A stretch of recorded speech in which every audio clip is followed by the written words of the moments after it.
18, 2019 Planning Board meeting, Town of Litchfield. Would you all please stand for the Pledge of Allegiance?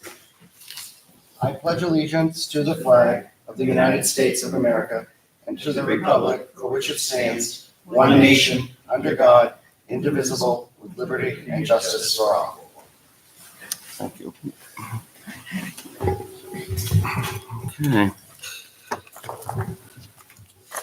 Looks like we have a quorum this evening. I don't see any alternates. I think we're all full members, so I will skip the appointment of alternates and go to the roll call of members present. Michael Croto, Chair. Tony Jarecki, member. James Buffetti, member.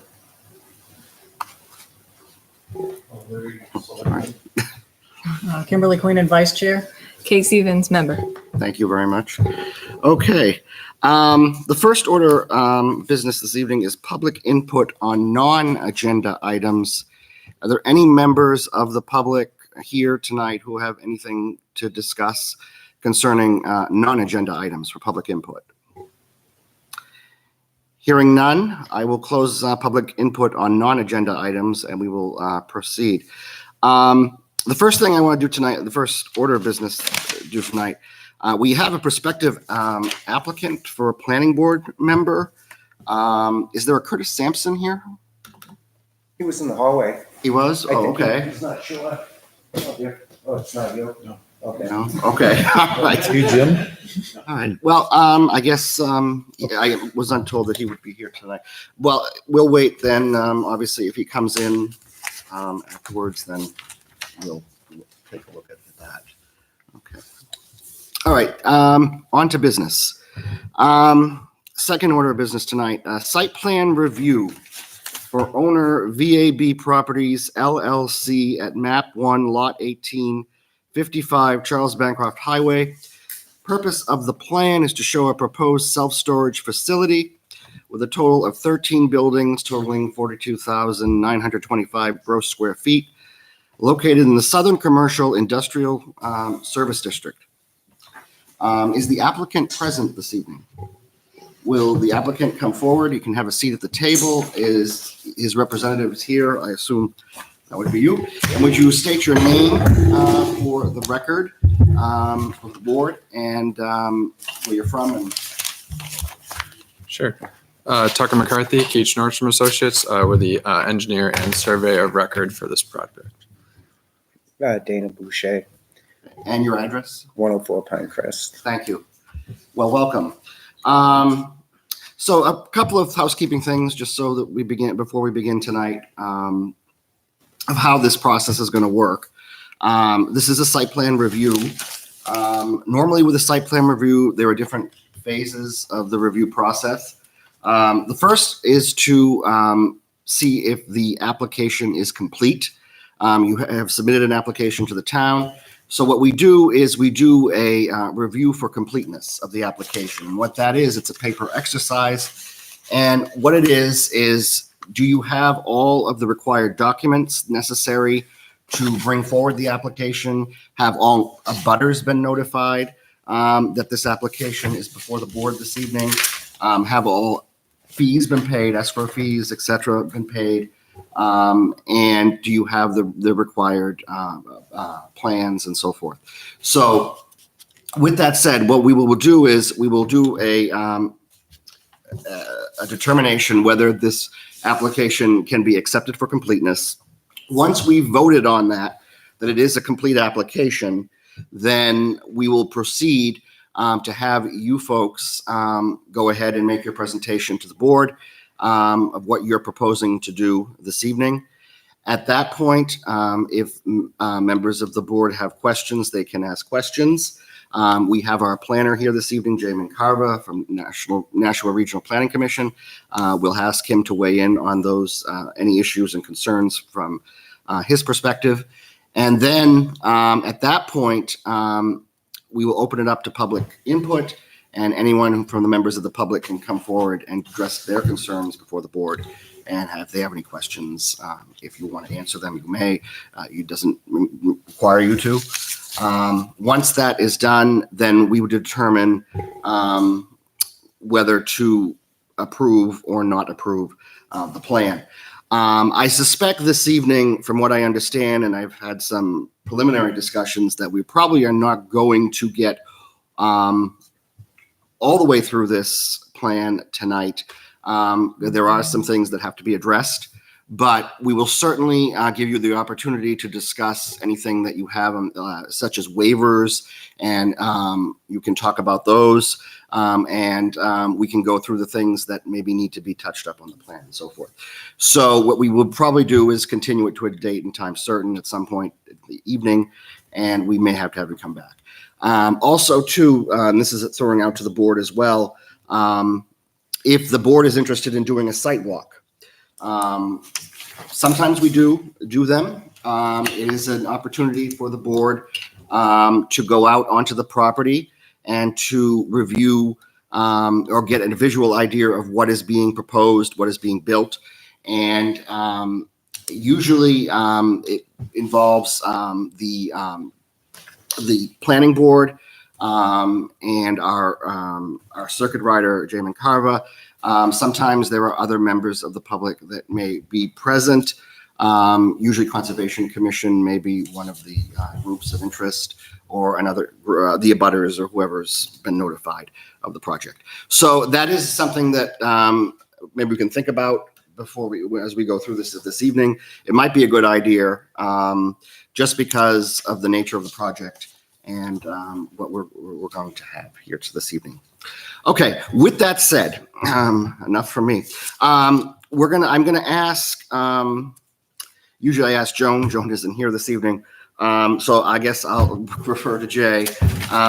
Jay, do we have the necessary documents, the plans to go forward with this project? Yes. Okay, and they are all completed to meeting the requirements of the regulations? Yes. Okay. Do we have a check for submitting the site plan for review this evening? Yes. Okay. And have all abutters who are affected by this project been notified? Yes. Okay. We have waiver requests, and we also have copies of the plans this evening before us. With that said, do you feel that we have everything we need to complete this application? Yes. Okay, thank you. All right, if that is the case, I would entertain a motion from the board to accept this application for completeness. So moved. Okay, I have a motion. Do I have a second? Second. Do I have discussion? All right, all those signify by saying aye. Aye, and actually, we have to raise our hands, so I'm sorry. I know that this is a new procedure. I understand that it's required now. I didn't realize that last time until someone told me at the end of the meeting. So when we vote, we have to raise our hands, nay, or yay, or whatever. So all in favor of accepting the application for completeness, please raise your hand. All those not in favor? Abstained. Okay, motion passes. 1, 2, 3, 4, 6, 0, 0. Okay. Yes. Who made the first motion? I did. Okay, thank you. I was writing when you said it. Thank you. Yes. Unfortunately, Joan isn't here tonight, so we're having our vice chair doing the minutes for us. So bear with us, I guess. Okay. So the application for completeness has been accepted. It has been accepted by the board. So at this point, we're going to have you folks, the applicant, talk a little bit about what you are proposing to do about this project, and I'm going to let you have the floor. So. All right, thank you very much. Again, my name is Tucker McCarthy. I'm an engineer with Keach Nordstrom Associates. With me this evening is Dana Boucher, who is the owner of VAB Properties, who owns this parcel. The parcel is located at 55 Charles Bancroft Highway. As some of you may recognize, was known as the former Rodonis Farm property. So as stated, we are in front of you this evening for a proposal to construct a at-grade self-storage facility. The total building square footage is 42,925 and includes 13 separate buildings. We are in the Southern Commercial District, and self-storage, which is also known as mini warehouse, is an allowed use in this zone. So this facility will be part of some other uses on this property. However, the self-storage facility itself will be completely secure, enclosed by a fence that will have some electronic gates in which folks that would be renting a storage in this facility would have some type of access to get in. We are going to utilize the existing, as you enter into this site, there's an existing greenhouse in there that will be utilized for some parking that will also have the leasing office in that space. So as you look at this property, we came in front of the board a month or so ago to talk about this project conceptually. For the most part, everything is the same. One of the things that we did change is that the first building closest to Charles Bancroft was rotated around so that we would have access to the interior horseshoe of that building. And as part of that, the portion of the building that would face Charles Bancroft and the property line to the south would actually not have any units in there. So you would be just looking at the back of the buildings, which we thought would be a little bit more visually pleasing rather than looking at units or people going into their units. We have also provided the required landscaping along the frontage in front of that building. And based on feedback from the board in the conceptual hearing, we did provide quite a good amount of additional landscaping and trees. I think it's probably page 11, maybe. Oh, keep going. There we go. As you can see, we have shown a good amount of, I believe we have some white birches and some rhododendrons that we've proposed all the way along the southern property line, which we would help break up that view as you're approaching it when you're driving along Charles Bancroft Highway. These units are not very high. I did provide some examples of what these buildings would look like. They're actually a company that's called Tract Building, and they are the ones that will be constructing this. It's TRACHTE. You can go to their website. On their website, you have a number of color choices. And what I did is I tried to pick some colors that I thought that they may want. Mostly, I just wanted to show the board that this wasn't going to be bright yellow or bright orange. This is not a chain type facility. Dana himself will be operating this, and they're going to choose some colors. Do you have some printouts? So they actually decided, so they actually decided afterwards that they wanted they actually decided on a different color scheme. And if it's okay, we can to submit for the record. We have some handouts for the board. This is what they're thinking about doing.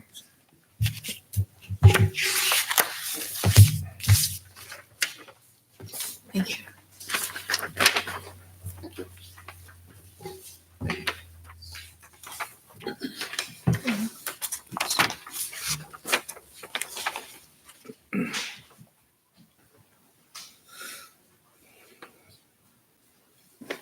So as you can see, it's a very neutral color. They're hoping not to have anything to stand out.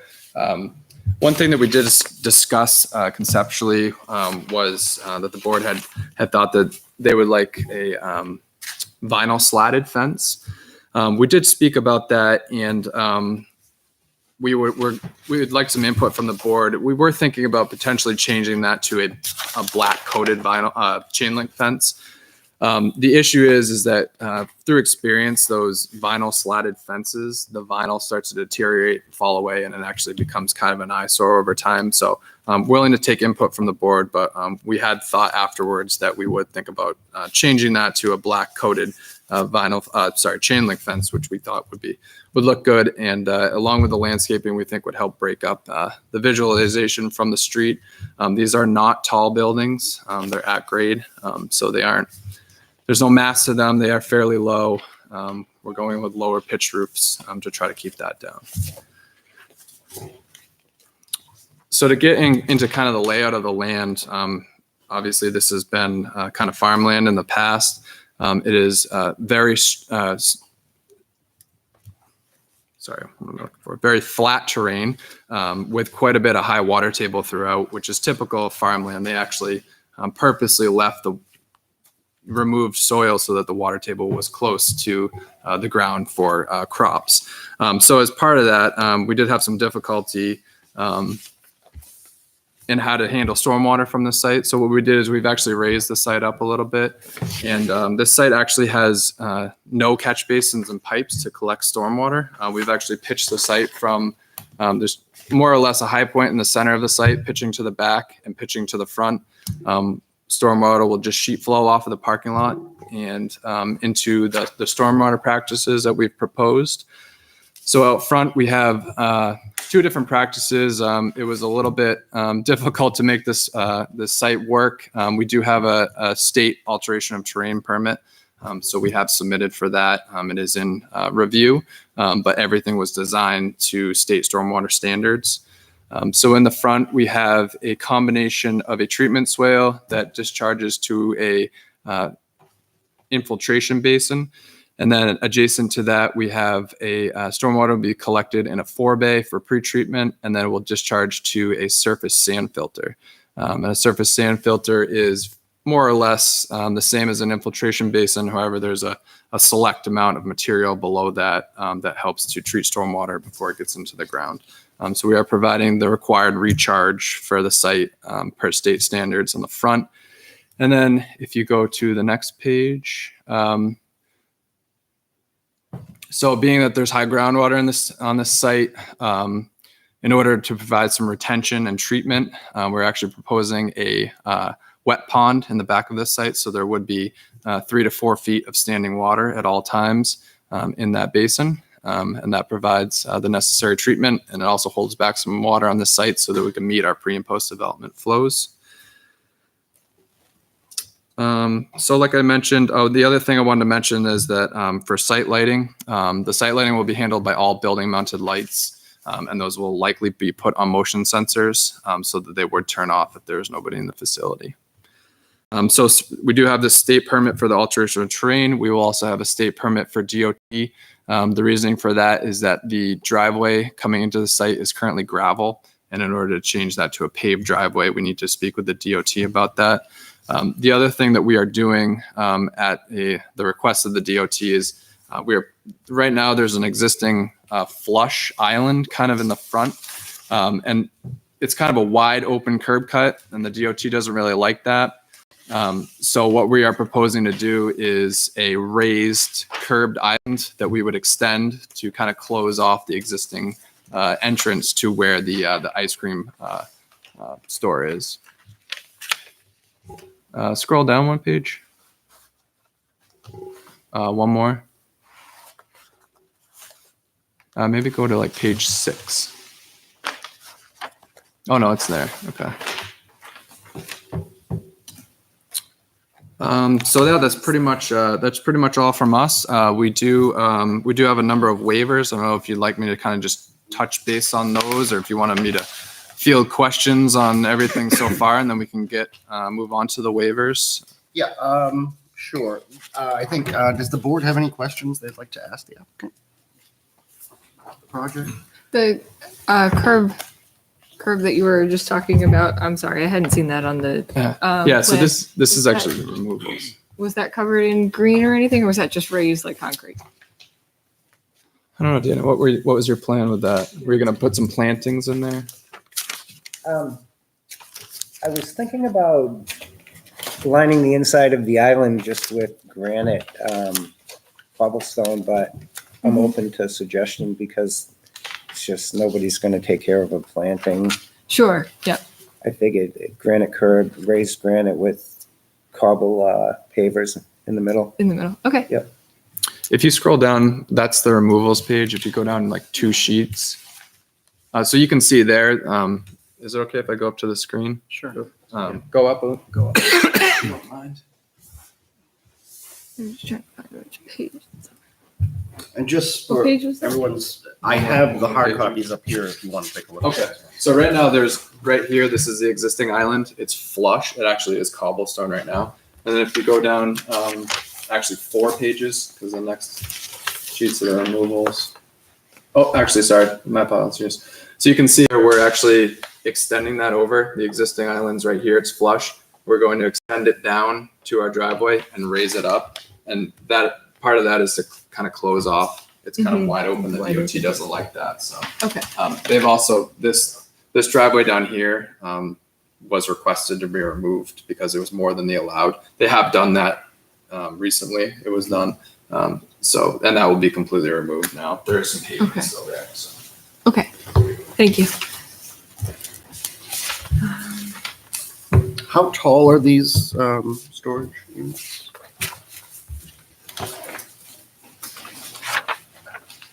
Just want to check before I say it, but I believe they're about 14 feet. They're not very tall.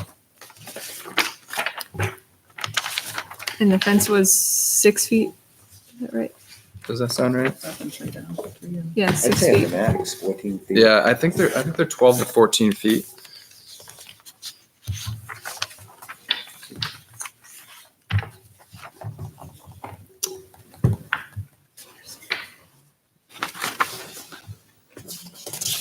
These are just some typical sections that Tract has on their website that I just wanted to kind of show you folks what the kind of an example of what they would look like. Can I ask a question? I'm not sure if I can ask it, so I want to ask you first. We're looking at our own regulations, and we'll get through that in a second. I didn't mean to do it, but I stumbled upon it about the Americans with Disability Act. They have a section for storage locations here. Are you familiar with that and the design and all that? Was that incorporated in here? Because there's some limitations on how many storage units you have. So many have to be accessible. And parking, I have the list here, but I don't know if I should legally pass it out or should they do their own research or should we're all sharing it. You're free to share. There's a video on it too. And it wouldn't take a lot to do it. There's actually a kit that would convert some of this for you. So if, one of the questions you had was how many units were there actually? How many doors do you have that go up and down? Because it's saying if you have 200 or less, you have to have 5% of them have to be ADA accessible. But I'm not a lawyer, so whatever you come up with, we need to maybe look at that. Unless Yes. you already have it, because flat roofs was one of them. They're worried about the water going off at a certain angle because wheelchairs have to get up and that and all of that. Locks. the So key- they like the flat Yeah, roof I'm type? gonna hand it. I don't have enough for everybody, but I'll hand them to who Well, needs them. That is good information. I actually wasn't aware, but Are you gonna have to share? we actually purposely They can share down there. chose the flat roofs because of You have one, Jay? Yes, you can. Okay, on page 2 of this one, this is a place you can actually buy a kit to convert some of those doors. I don't know if it still exists or not, I'm just saying it's an idea. yeah. Because they have to be able, if they're in a wheelchair, pull the door with 5 pounds of pressure or whatever, there's certain parking requirements.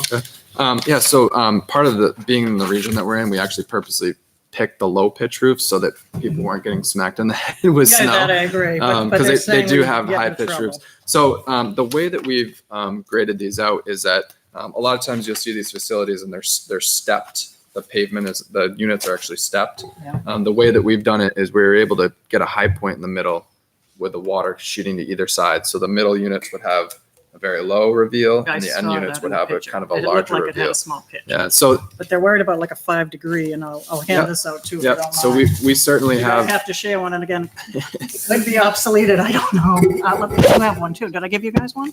so Did you need another one? in order to make the grades Here. work, at Here's- the, This one has a lot of good rules in it. We can some of share. the units at the I'll end get to that. would potentially have a little bit greater than 5% pitch. But for the most part, all the grading in the middle of the buildings is between 1% and 5%. This second handout will explain the pitch a little bit. If we could go to page 3 of the second handout. I have one more if somebody needs it. Do you guys all have one that you're sharing? Okay. Do you want another one? Yeah, go ahead. You two want to share? Okay, page 3, it says if you have 1 to 200, spaces, you have to have 5% of them have to be ADA. Right? And I don't know how many you have. I don't know, you had 13 buildings, but I don't know how many that actually works out to be. Then if we go to the next page, this is where it gets into the grading, where I have the circle on page 4. And it's saying it's not clear, but it says, if any, which must be built with disabled access. Okay, for example, common self-storage, the slope built into the grading to allow for water to run off away from the building would appear to require that there be no ramp or slope at least 5 feet from the unit door of the public entrance. That just might be 3 or 4 of the units, not the whole, whatever you're doing. Yep. That 5% that you might have to do also has to go, if you have different size storage units, you have to apply them so people can rent different sizes as well. Am I supposed to be talking about this, or is this a federal? Oh, okay. All right, I just want to make sure that you don't get hit with a fine later if somebody comes up and decides that. All right, so does that make sense, just to look at that, because your roof looked a little flat, but I did see a peak on it. Yeah, no, I appreciate So whatever that means about 5 feet from the unit door, that might just be a handful of them, but you have to have that. Okay. Next page, 5. It's basically saying the towns and the feds have to work together with the owner. They're giving you some wiggle room, but the curbing, see the doors at the bottom? The door handle may not be lower than 34 inches or higher than 48, that kind of thing. I want to make sure you're aware of what you're seeing here. And they have to be able to grab the door open without turning their wrist or something like that there. 5 pounds maximum to open a door. Maybe they have a remote. Maybe there's going to be 5 or 6 you have a remote. I don't know. So anyway, there's just some things here that I think maybe should be looked at. But if you go through them, page 8 also has a lot of the rules on the back. And again, I would probably get a lawyer to look, whatever ADA for this Title III means for storage facilities. Okay, no, that's, I think, And if you have that office you're talking about over there on the left, the new office was going to be on the left with the existing bay, you might have to look at the bathroom. Yeah, that kind of thing. But these are that kit that I handed out. Again, see if they exist. They come out with the signs and all of that, Yep. And if anybody wants the American Disabilities Act here, I have a hard copy of that. Why did I say page 4? They said that they would prefer a gate keypad. It sounds like you're going to go that route, or a card or something. Yep. The entire path to the unit must be accessible, includes the amount of slope permitted to drive the aisles. Requirement is 1 inch per foot rise or fall. There was only one other rule I saw here, was they actually treat storage unit doors like a hotel. Like parking spaces come into this, but it sounds like you're parking right in front of your unit, right? Yep. But that was something that I saw here, that you need to make sure if you have 200 doors, you have enough for 200 people, not at once, obviously, but Yeah. you have enough to. But again, that's just what I see here. It doesn't mean it's still the law, or if anybody wants that, just so you can see what I'm handing out legally in case we have a problem. If you want this one, you can have this as well. But definitely look at ADA, American Disability Act, Title III, and they will have a section just on the storage locations. Oh, thank you. That's I definitely just hate to very get a helpful. plan approved and you find out your roof line could have been 5 degrees more and you would have been out of trouble. Yeah, no, we'll definitely take a look at it. So we, a lot of these, most of the time with these self-storage facilities, they don't have a breakdown of the units and the doors until they go to put them in the ground. So it's difficult to know. I have no idea how many Are you units it having would be. 10-foot wide doors, or you have It's- some smaller than Well, others? Trek designs it to your region. Like if you're in a rural area or a city or whatever, it changes all the unit sizing and how the buildings, They look at a That's good demand. What's the demand? what the demand of the region And is. They can also be changed out, depending on the demand. You could go from a 10 to 2 5s. And what they usually look at is overall building square footage. Yeah. That's what they're interested in. They want to know Yeah, how much this was square anything footage over of storage. 20,000 square feet, so you guys are there.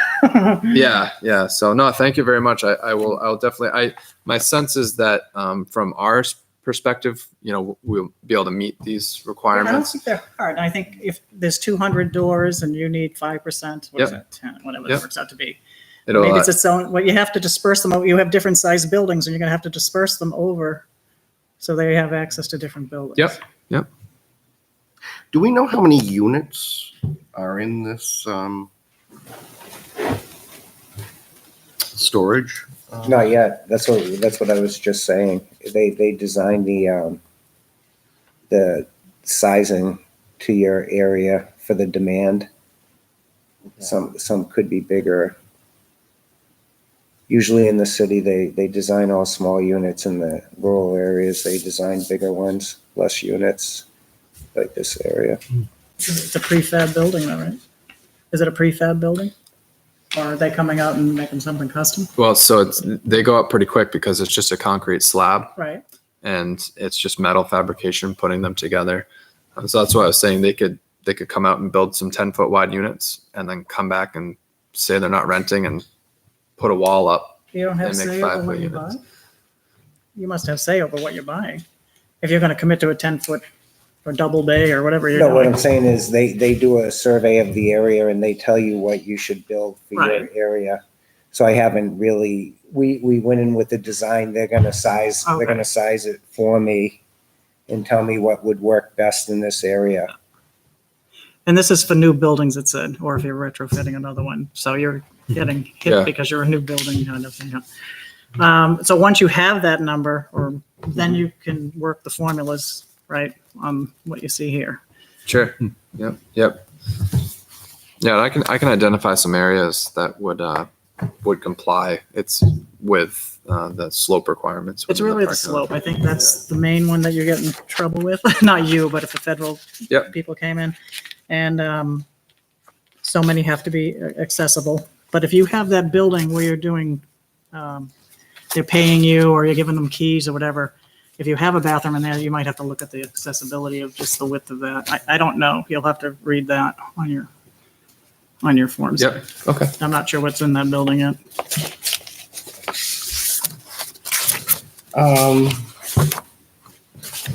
The only reason I bring the issue of how many units, I know that Jay had mentioned something about your waiver for parking. And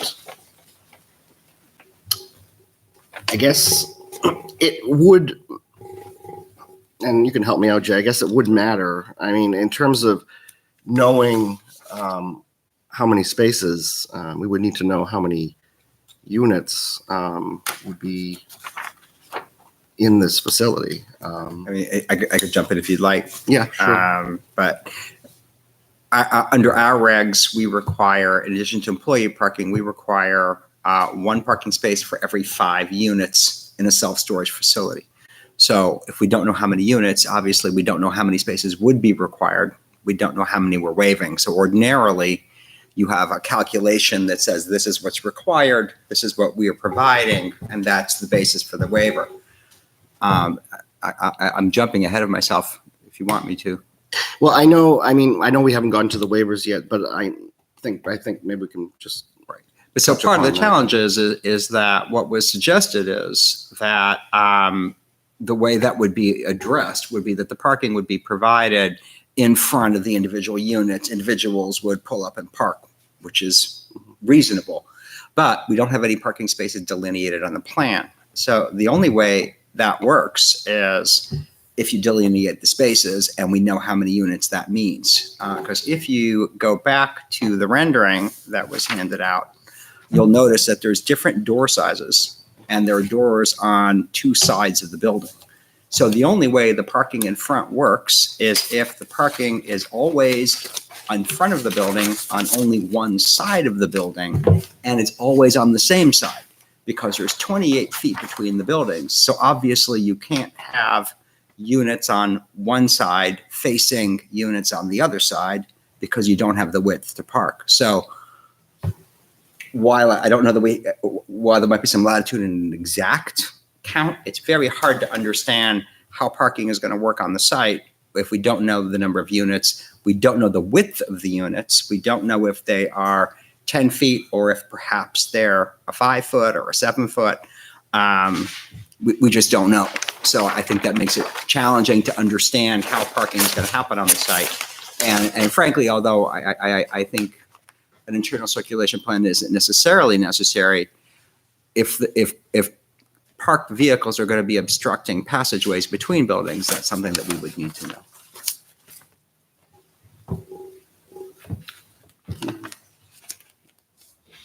So can I ask, when you talk about parking, I'm assuming that this is a facility where people would pull in to either load or unload their property into their individual storage unit, right? They wouldn't, the parking would be a temporary positioning of a vehicle so that they could accomplish that task and move on. I mean, these aren't vehicles that are going to be there for any length of time unless they're more engaged in unloading or loading their unit, right? Correct. And yeah. most people would want to park to position their vehicle directly in front of their unit so that they would have ease of loading and unloading. Yeah. Yeah. And I think one interesting way to look at it is, and one of the other waivers was our request to not provide a traffic study, is that the way that ITE looks at this versus traffic counts is it's based on a square footage for self-storage. Whereas if you had, if you were looking at trip generation for a multifamily property, you'd be looking at number of units, potentially number of beds in those units. Whereas self-storage looks at overall, it's per 1,000 square feet is the demand, and these facilities. Part of our waiver request is that these facilities have a very small demand on traffic. That's a very soft industrial use, and typically people come, they drop their stuff off, and they come back, 15, 18 months later, and they pick up their stuff. It's not a high amount of people coming and going all the time. If somebody comes, they may be there for a half an hour, and then they leave. So we would, and I don't know if anybody's been to one of these facilities, but you see people just pull up in front of their units and, load and unload, and then they leave. So it would be difficult, I think, to actually stripe spaces because I don't think anybody would actually use them as they were striped. One thing that we could do is I could, look at these as if they were one way through between the units and parallel parking, and get an estimate on how many cars you could, I guess you could say, legally park if they were all one way between the units. Because certainly some of these would have open doors on either side. That's certainly possible. And if somebody did park their car there and left it for an extended amount of time, it would most definitely be in their lease that car would be liable to be towed, and it would be removed from the facility because that's not allowed. You wouldn't be allowed to leave anything outside. The only time that a car could be left in here is you see sometimes in these facilities that somebody will have a nice car that they like to tinker on, and they may leave that car in there, and that's what they store in their unit. But that's about it. But wouldn't most of these vehicles be like U-Haul? I mean, it's not going to be passenger cars. It's going to be U-Haul trucks of different sizes, sometimes probably quite big. Right? If they're moving, they want to store temporarily a bunch of personal property. They would rent this big truck and haul it in and bring it in, open it up, and off they go. So, I mean, spacing probably is not going to be that easy to. So one of the things we did is if we've done a number of these. My firm has designed a number of these, and through our experience, typical passage for two-way traffic is 24 feet. We've actually bumped that. You can actually see down the center aisle, it's 30 feet. In between all the units, we've bumped it out to 28 feet. The reason for that is that you have people driving U-Hauls that aren't used to driving U-Hauls, Right. and they bang into the corner of the buildings because it's tight.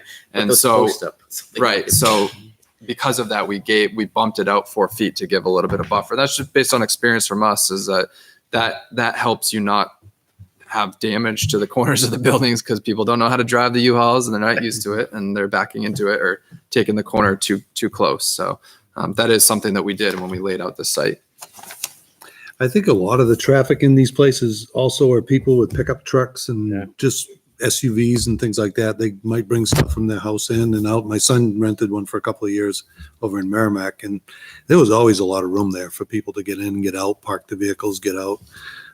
Never an issue with that. From what they're drawing up here, it looks pretty good.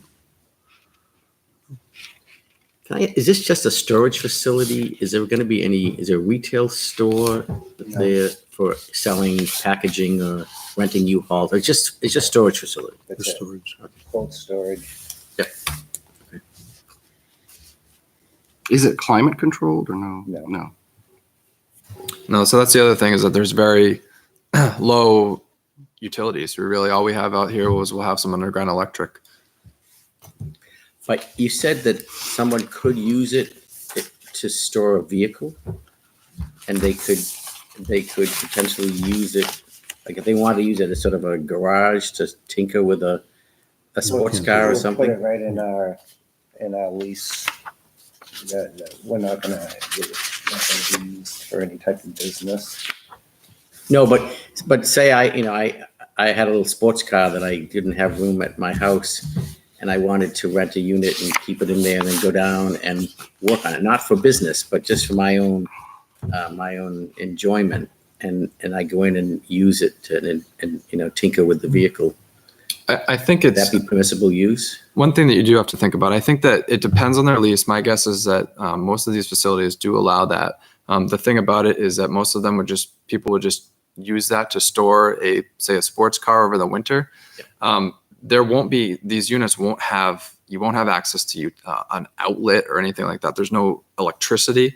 So I wouldn't necessarily think that somebody would be doing a lot of work there. I think there may be like an automatic light. There may not even be lights inside each unit, but I've heard of facilities like that where that were a little bit mismanaged, and people did that, and they were actually, tapping in the electric to the light and running down, and that wouldn't happen at this facility. So it would be policed. It would be in their leases that.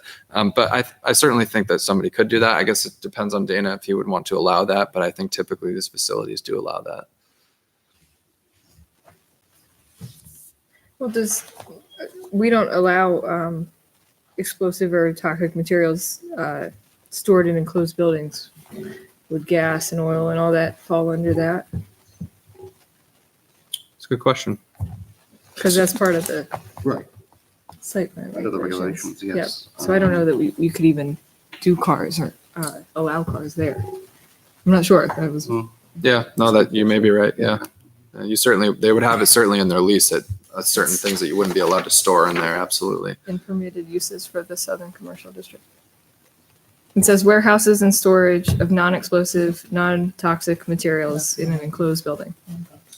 I think that it may be, if you interpret that, having gasoline in a car isn't necessarily storing an explosive.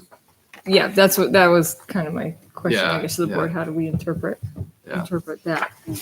Certainly you wouldn't be able to have 5-gallon drums of gasoline. That would certainly break that. hazmat. But Stuff, but That's in No, your the lease, right? requirements. No explosives, non-toxic.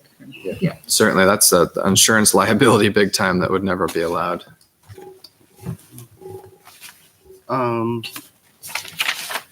So the building height is 14 feet. And this meets the maximum for impervious surfaces. I think our regulations, it's 75% of gross area? Because this is only a portion of the entire property. Yeah. The parking then that you brought up, though, and you as well. It says, again, when you read the regulations here, it's saying if you had like 100 spaces, 2% of the overall would have to have parking spaces for handicap. So I'm just saying, if you really read these over, it's parking spaces also. And you had mentioned you wanted feedback in terms of designing and so forth. I mean, the only thing I really can refer you to is in the zoning ordinance for the town of Litchfield. I think it's section 1000.03 where it talks about performance standards. I think it's B. Says all non-residential uses shall be compatible in character, scale, and design with existing developed properties in close proximity and abutting The proposed development within a development project site design element should be compatible with the small New England village character and the town's agricultural history. Applicants must submit building plan elevations and landscaping plans to the board to review. For the site plan survey. So I would refer you to that as something to, if you're looking to do something, whether it's with the particular design or fencing or something of that nature. Also, we do have a community design chapter. I think I mentioned this last time. It's an advisory document. It's not mandatory, but it's something maybe you might want to take a look at. It has some good stuff in it. I think we worked hard on putting together what things should basically, how the town's character would look like. It is an advisory document. It's not mandatory, but Yep. it is something to refer to. Yeah, no, and I actually, at your suggestion, I did get a copy of that from Jay, and I looked through it. It doesn't necessarily directly address kind of industrial type use, doesn't really fit any of the uses. So, we tried to pick a color that was, neutral and wasn't going to stand out and be ugly. And we did some extra landscaping to try to do that. The nature of this facility, it's kind of difficult to, have like landscape islands and stuff like that. And it's kind of its own little, use and area. It's hard to incorporate any type of, walkability or anything like that. There's not really anywhere to walk to, Right. People are going to drive up to their unit. I guess I'm just thinking, because in terms of the neighborhood itself, I mean, obviously you have, your budding agriculture land, you have a neighborhood. It's just to try and think, okay, how can you make it so that it looks good, I guess is I think. The biggest concern is that long fence on the south side there. You have landscaping up towards the road, that first building, but that's already almost covered by trees and things that are on, it might be the abutter's property. But if you are driving north on Charles Bancroft Highway, that back fence is all exposed because it's an open field right next to you. So now it's going to be, without the slats covering the buildings, it's going to be a straight shot I don't looking have right a at problem those. planning something there. I mean, buildings. They can do a design. If you have any ideas where I would- Charlie is, One right I would here. think just, like arborvitae, like something that'll just grow up tall and just hide it. And that's why the slats, I know that you said they deteriorate, but they would hide the buildings at least, and the yeah, no, we want lighting coming over the fence, that sort of thing. But I think that I'd be concerned about that there's no vegetation on that entire edge up there on Yeah. the southern I side. agree with you. We have our Yep. regulation here, site plan 120.8 on landscaping. And it does have, it says for unsightly features. It's not unsightly because the colors make it blend in with the fields and everything. Yeah. But I agree, the back half, it says you can put a shrub or evergreen tree every 10 feet to screen the length of the perimeter. Yeah. So like a I think tree at every 10 minimum, feet. yeah. I'll have them pick Minimum, out I'd something say. that fills in and blocks Mhm. it out. I think that would calm a lot of people's issue. Okay. It's Christmas tree farm right next door. You can get some there. Yeah, I mean, like Dana said, I think that's the applicant's hearing you and responding to you. And I also Yep. think that you're going to have a 6-foot fence, and those buildings are going to be pretty set back from the road, and they're not that tall. So I don't think they're going to really like stick out. But I think that planting along that certainly would help If- break that up. If you are, I'm talking if you're coming from south, so you're looking, front of your car, it's up here Oh, on yeah, the it's right. wide open It's field. wide open. Yeah. You can see it. Yeah. And the black fence now is open. It's not solid anymore, right? That Right, black and we did vinyl. that because we saw 2 examples of the slats just peeling after a Coming few apart. years. Mhm. So I think if you don't want to have to maintain those, if you can get No some problem at all. Well, you're gonna evergreens. do both. You're gonna have it gated anyway, right? For security, right? It's all gated in the back. Oh, There's a yeah. Fence, Yeah. right? Yeah. No, The whole- we're talking, Yeah, but but that along whole, the fence, they could put every 10 feet. Yeah. It's the last paragraph in Yeah, that's fine. 120.8. We'll put something in there. I think that that's the biggest concern that I've heard from town people about it, is that open field, losing that, that end of the field going into woods. They were concerned about that. I'm sure. Yeah, we'd be happy to take a look at that. We can come back with some landscaping. It's a pretty good stretch of property there, so it'd be a lot of plantings. So I don't want to commit to every 10 feet, but I think we can certainly put something together. Okay. And bring that Break back it to up, the board. yeah. Yeah, absolutely. Yeah, that'd be great. What was I gonna say? The, so can you tell us a little bit about, because you have a lot of lighting in this, gonna be in this facility, my understanding. And is that gonna be motion sensor? Is it gonna be on 24/7? How's that? Well, probably not 24/7, but how, is the facility gonna be open 24/7, or is it gonna be only open for a specific time period? And during, the daytime or nighttime, how is that going to work? Do you know? Yeah, it's not gonna be open after 9 o'clock at night, Mhm. that's for sure. Probably 7 to 9 or something. And we were gonna go with motion lights, right? We were gonna go with motion on all the Yep. buildings. Yep. So they'll be all downcast LED, and they're not mounted high because they're on the building. The building's only 14 feet high. So, and yeah, so they would likely have a kind of a dusk indicator on them so that they would be triggered by motion if it was dark out, and they wouldn't be on other than that. Did your site plan notes say something was 20 feet high on lighting? It was, you had the picture with all the lights on all the sides of the buildings. Yep. There's 8 I feet. thought it was Was 18. there something that, like a pole, I was thinking a pole or something. It's on, I don't know where the lighting is. Another one. Did I see something there? I'm trying to remember. Did you see a note there? See that one of all the waves going? That Oh, there you is go. that It's is on the a board behind you. carryover note from a previous project and is incorrect. So So see I all the waves apologize. I will change Oh, that. yeah. What did it say there? Did I see something about? Oh 20 no, feet? you're right. It does. So note 3 in the upper right hand says Okay. pole mounted fixtures. That is incorrect. I apologize for that. Oh, okay. I just wanted to see if If- there was a 20-foot pole. Where is it? I just didn't know where it was. up that was there. a good catch. If you look down in the lower right hand, there's this. It's called a luminaire schedule. That's what our lighting consultant provides to us. Yeah. And if you read through there, it's kind of hard. So I'll change that note. That will say building mounted fixtures shall be 8 feet above finished Okay. grade. That's what it should have said. It says wall MTD 8 feet AFG. That's what it means. Wall mounted 8 foot above finished grade is what that stands for. So that's his design. Actually outputs that into this table, and he sends that to us. And so Sharon Lighting provided that for us. So, and that's what the light levels on that plan indicate.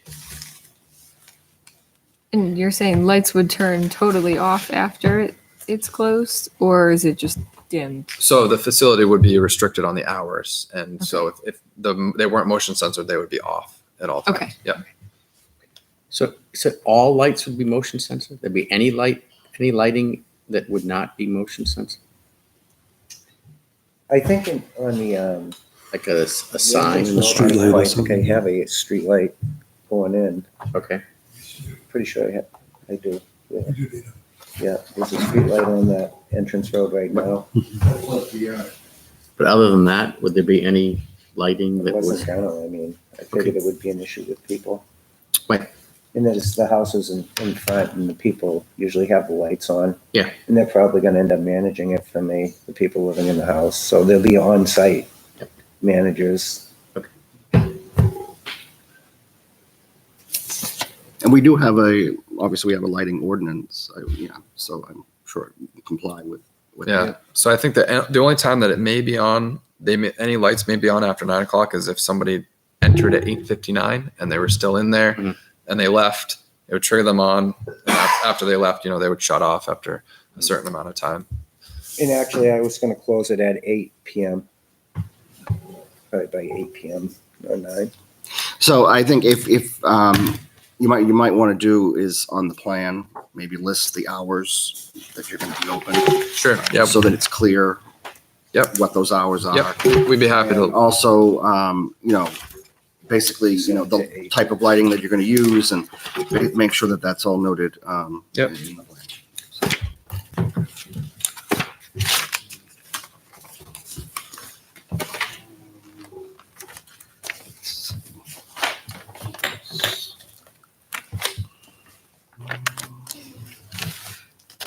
building orientation is kind of supposed to be where the road is, but I can see why they made it the way they did it off the main house. That's okay, right? I didn't think that was a problem. That was actually, that it was done on purpose that way, based on our experience, so that the sunshine shines down through between the buildings, so that it helps with ice melt, so you don't have shadowing and ice. So that's the only reason it was oriented. It's actually, I think, unnatural for this site. I think it actually would have been a little bit more It's supposed natural be to more have them. straight, but I can go see in the why other you keep it direction. with the same house, that was Yep. there. Yep. Can you tell us a little bit about snow storage? I know that was an issue that Jay had. I don't know if you want to address it, Jay. Just simply that, I mean, as you know, the site is, the developed portion of the site's almost entirely impervious. It's surrounded by a fence, and there isn't a whole lot of negotiating area. So, what was there thought to where snow storage would be? Because obviously you're going to want to keep those access ways between the buildings clear. So I think we probably could do a better job of maybe bumping some fence out to provide some areas. One of the things that we have discussed, we did give some thought to storm storage. If you look at the back portion of a site where we show this dumpster pad, it's actually not typical. These facilities that have dumpster pads, it's actually a detriment because people just think they can dump their stuff there. So we were going to remove that dumpster pad. So there is an area where the fence is bumped out there that was for some snow storage. And we could certainly look at some other spaces potentially at the end of some of these aisles. It's probably a good idea to do that so that they have somewhere to push it. Absolutely. Okay. Yeah, we can look at that. Also, too, I mean, emergency vehicle access. I mean, are you going to have enough room for, getting a fire truck or, police or whatever to get into these facilities, or emergency crews or whatever? Yep. If something should happen. I mean, certainly, that's something to take into consideration. I mean, especially with the snow removal as well, obviously, if it's in the wintertime. Yep. So we have a program that we use to drive a vehicle, and I use the typical fire truck. I'm not sure if I provided that to the fire department. I know that we had discussed this a little bit. I probably should have given them some more information. But with it being 28 feet in between these, there's plenty of rooms for them to maneuver through the site. I think we're might want to see something maybe from the fire department, basically saying, that they give their blessing or okay. Maybe to have them take a look at this and get an idea of what's going on. I Sure. think that might be useful.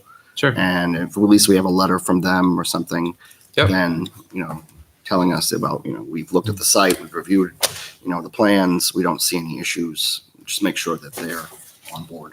Yeah, I'm happy to absolutely probably should have already, but we'll happy to sit down with the fire department and kind of go through this with them.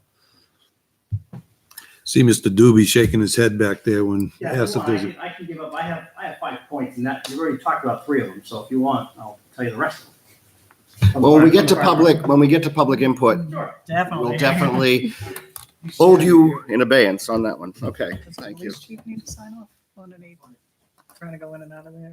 Yeah, I mean, you can also, maybe we can do it with the chief of police as well, and the emergency people, and let them, take a look and say, okay, this is what we're proposing. Do you have any issues with it? Majority of the time, I mean, they don't, but you never know, and it's always a good idea to Yeah, absolutely. ask. So, okay. Can you tell us a little bit? This was another issue that I guess came out. Building elevations. I guess that they were unclear.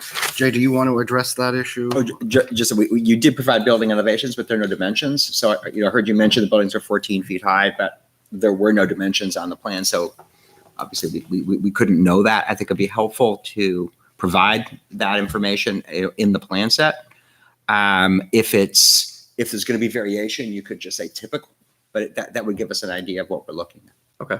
Yeah, I can see if Track Building has any dimensions. I'm sure they have something that they could provide us, and I'd also be happy to note the proposed building height on the plans, so that we can kind of commit to that to show that we're going to meet it. And if I could interject, I think the same thing would be true for the widths. So if there are different widths available, kind of what are the typical for those? For the individual units. For the themselves. individual units. Okay, yeah.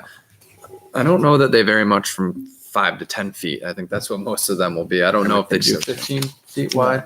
Yeah, so there'll be 5 and 10 feet, I believe. Some of the buildings will probably have some 5x5s on the end, and then it'll be a mix throughout of 5x10s. You'll probably have some 10x30s in that, that one building there. The 5x5, 5x10, 10x5, that type of thing. Maybe not 10x5, 10x10.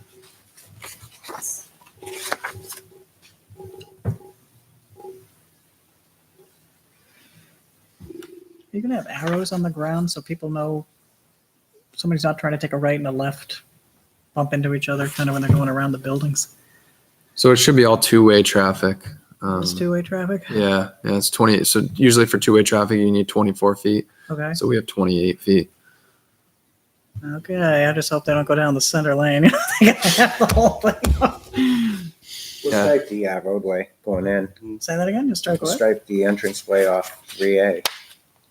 Where would you put that? You mean the entrance coming in? Right by, just south of the sign, that's the existing sign. Yeah. Where the entranceway goes, and we'll have an in and out arrow.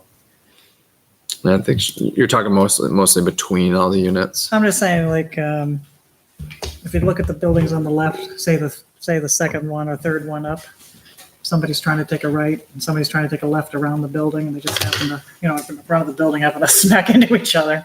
Yeah.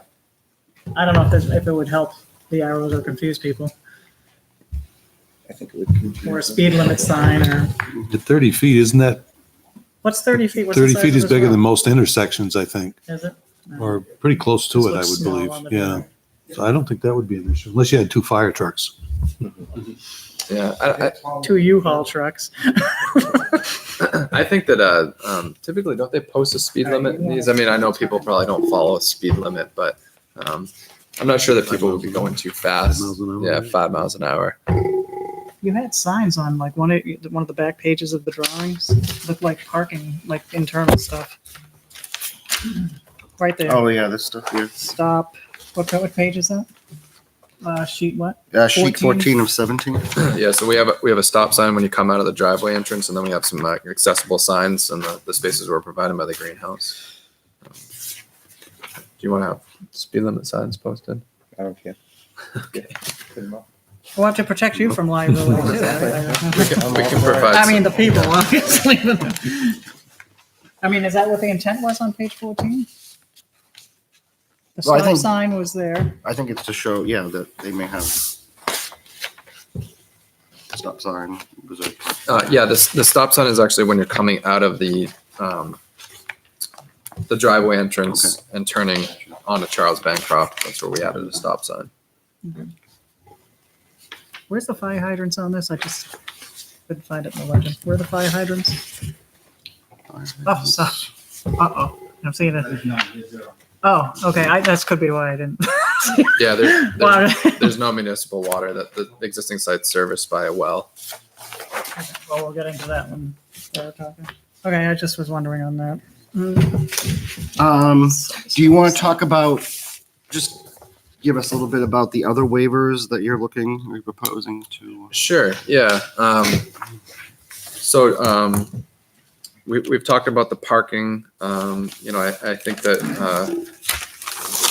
kind of spoken about that people would just be parking in front of their units. The traffic we've spoken with about as well. I'd spoken with Jay about that before we submitted, and it's a very low low volume use. I think my worst case scenario was 73 trips in a weekday in a 24-hour period. So it's a fairly low demand for traffic.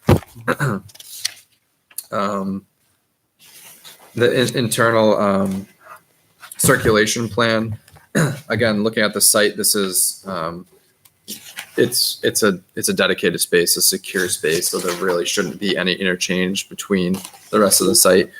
We did provide another gate as you enter to the left, but that likely would be shut. That's just to allow Dana does operate his business out of here. So if they needed to bring trucks in through there, that they would. But usually don't want people that are coming as a customer to intermingle with the other uses on the site. And then the last one is, I think that Joan had suggested based on past projects that we didn't need to escrow. I think the escrow amount was 10,000. So she suggested we escrow $500 for the review fee, and that we asked for a waiver not to provide the full escrow. And if there's additional monies that are needed, we would certainly be happy to provide those.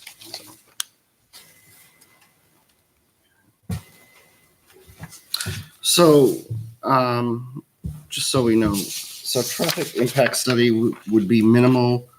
That's section 150.4. Do we know what 150.4 says? We got it. Fortunately, I don't have. It's just going to refer you back To, to the okay. requirements for traffic study. That's just from the submission. 12.01A is what it refers back to. And what does that say? Page 20.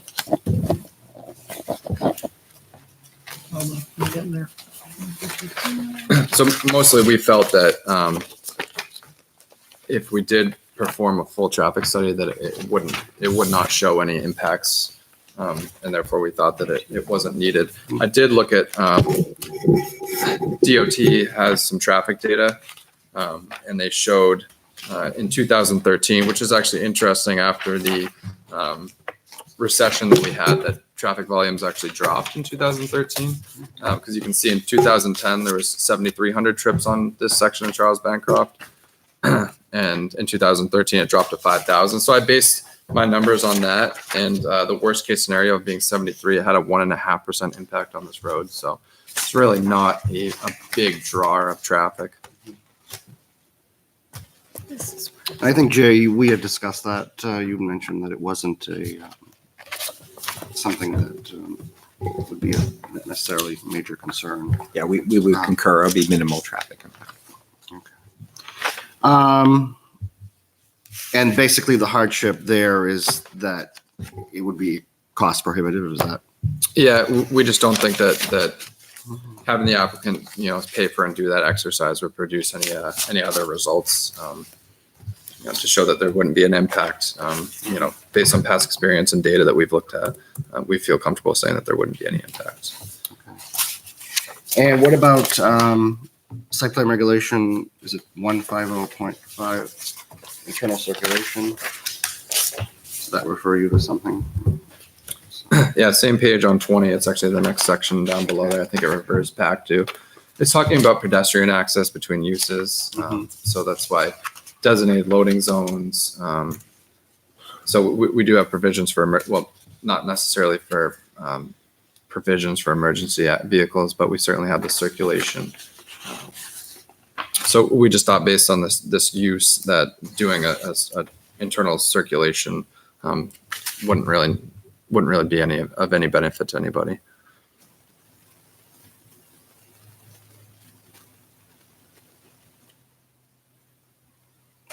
So when we talk about internal circulation, what are we saying? I guess what does that mean?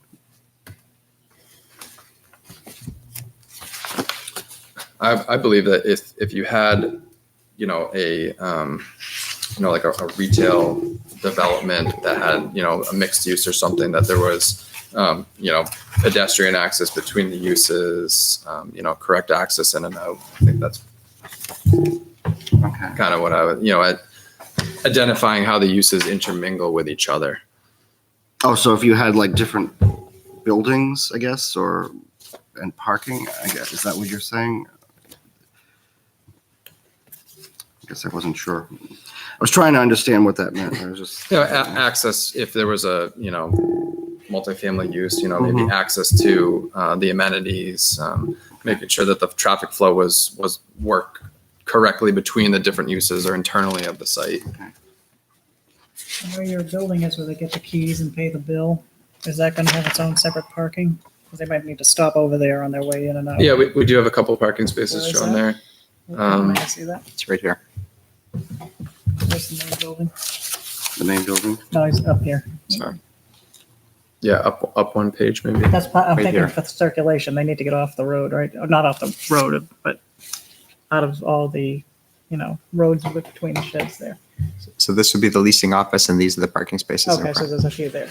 Yes. So they can get out of that area, not walk across to get over there to the office and come back. Right, they would pull up. Okay.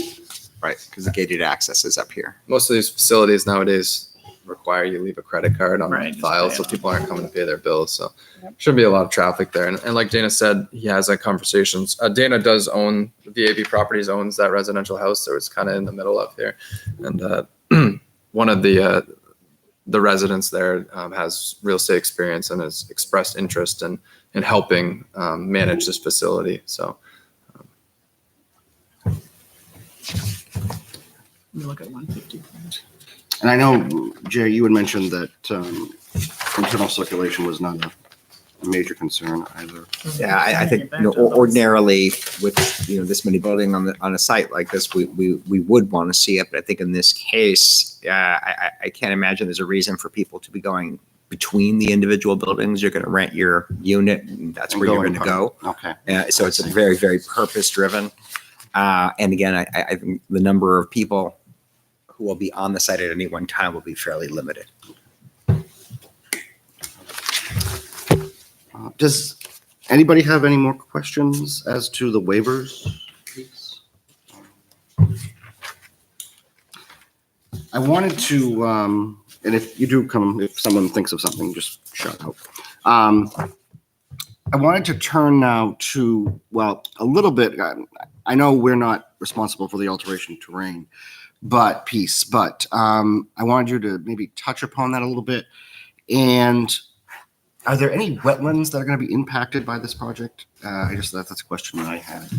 And if so, have you spoken with the Conservation Commission or talked to them, anybody in the Conservation Commission about possible impacts that might have? Certainly get their input on it. Is that something that you would be willing to do? It's not necessary, but they are an advisory board. They do deal with wetland issues, and they're pretty good. Sometimes they can give you some information. yeah, so we don't have any impacts to wetlands. I'll address that first. Okay. We aren't going to be touching any of the wetlands, and one of the things is that there is typically a 50-foot wide area of undisturbed natural vegetated upland habitat along the edge of a delineated wetlands. Our pond is closer than that, but there is a provision here that says the Wetlands Conservation District buffers shall be encouraged but not required next to man-made vegetated swales, which we fall under agricultural infiltration ponds, wetlands on prior converted cropland. So this wetland strip that we have behind here was created by the agricultural use. There's actually a culvert that crosses that road. So we didn't feel that had applied. We do meet the building setbacks, the 75-foot building setback. We haven't spoken to the Conservation Commission. I think with this being kind of a low value type wetlands, I don't know what kind of input they would have. All of our stormwater is being collected in state, specific treatment practices and being held and detained before discharging. So we didn't feel like there was maybe a need to do that. And then in terms of the alteration of terrain permit, so alteration of terrain is required when you have a disturbance of more than 100,000 square feet, which we do. And mainly they just look at the stormwater. So what you need to prove to them, there are specific pre-treatment that you have to require, that's required. There's certain separations from groundwater that you need to adhere to in order to do infiltration. There is a calculation based on the impervious coverage that you're adding as to how much volume you need to recharge into the ground, which we meet. And they have very specific requirements for each of these practices. So likely we'll have some feedback. We always have some comments from alteration of terrain.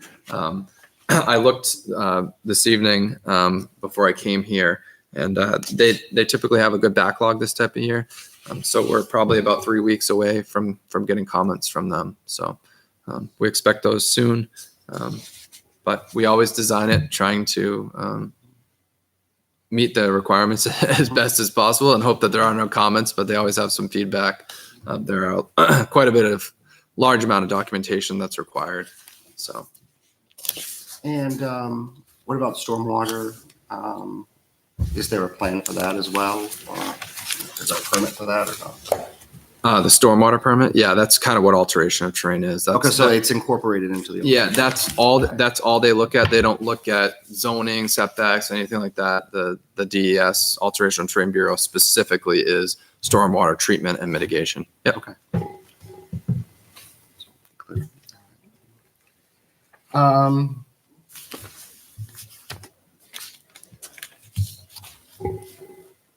and the, what was it?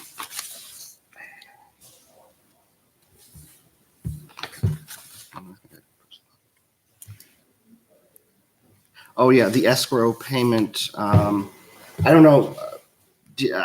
It's news to me, but Joan said that they would only have to pay half. How's that work? I'm not sure, Jay, if you have any input. on that. I didn't have a conversation with Joan on that, so I'm honestly not sure. Apparently the suggestion was 500, but I wasn't a party to that conversation. Okay. So. I guess I'm going to have another conversation with her because I'm not sure what she was. I think the idea of that is that prior projects, I think the requirement is $10,000. So most of the time that money is just being held. So Right. she felt that it was a bit unfair for the applicant to have to just hold that money when it typically isn't being spent on the review fee. I see. And I think that her feeling on this project that it was about $500 that would be required. If there was more than that, she would request that and we would have to provide that and we would be happy to do that. So Okay. it was more just not having to hold up the applicant's money in escrow for Okay. unnecessary reasons, I believe was her suggestion. She may have done that in the past and not asked for the applicant to request a waiver, but she suggested that we did. So I was happy to do that. Okay. All right. Oh, and I know Lou Karen does have some comments that he is going to make. He ties the town engineer. I know he spoke with Jay. He is working on a document right now. It's 80% finished, I understand. So he will be providing his comments. So we will be looking forward to those at some point. Does the board have any other questions before I open up to public input? I think we should get something from the conservation committee. I You got the think we should feeling get that something there from was conservation? some concern there. Okay. On the side. Yeah, I mean, certainly if the applicant wants to do that, they can certainly welcome to do it. Or encouraged, I guess, to maybe go before them. And just basically, present what the plan is and it specifically as to the wetland issues. I mean, it doesn't have to be everything here tonight, but if that's something that you're interested in doing, certainly we would encourage it. Okay. To get their input. We always like to do that. Okay. Yeah, so Lou Karen will be presenting his take on this as well. He's almost done with that report. Okay, so I think at this time, Sorry. I'm sorry, One go more thing, ahead. because it took me a little while to find this page. I'm sorry, it took me a bit. But the in the site plan regs, there's a section 120.13.5 that is the building massing forms and pedestrian scale section, and that gives some requirements for how the building looks.